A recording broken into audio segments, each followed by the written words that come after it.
Welcome to The Weekend with me, Steve Savant, national insurance columnist and host of the daily internet talk show, The Business Insurance Zone. Today, we're talking about the Glenn Neasham trial. And on that trial basis, we're going to go to producersweb.com, where they've been really watching this case from the get-go. And today, on the homepage of producers.com is our good friend Paul Cross, who actually wrote a great follow-up article, and there's been several articles on this, where he actually explains and compares Glenn's case to the Bernie Madoff case. Now, obviously, to me, there is absolutely no comparison. Bernie commingled funds, he produced false account statements, he pled guilty to 11 federal crimes, he admitted operating the largest Ponzi scheme in history. The original federal charges estimated the size of the fraud at almost $64.8 billion. Based on the amounts of the accounts of Madoff's 4,800 clients, and that was as of November 2008.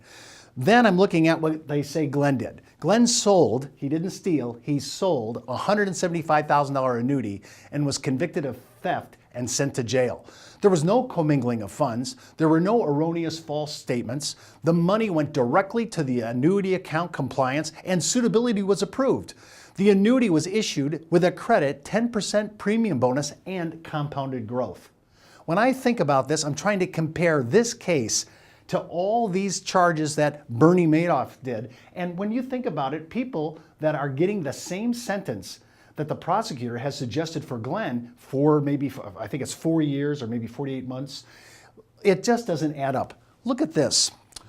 To show you how popular right now this case is, I'm going back to the homepage on Producers Web, which is one of the largest industrial sites that we have.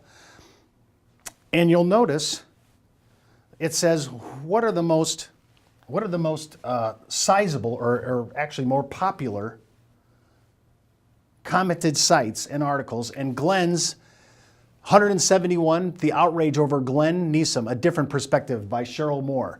You've seen these 76 counts. Let me see down here. Glenn Neasham, Case and the Downside of Regulation. You see another one. The Annuity Nightmare Continues in California. Glenn Neasham sentenced to jail. Another one, it talks about selling annuities to the elderly. Is it appropriate? The Glenn Neasham story, the 30,000-foot perspective. These are all the big popular articles that are on right now that are speaking to the Glenn Neasham case. When I come back after our 30-second break, I'm going to give you my final word on this and why he shouldn't do any time at all.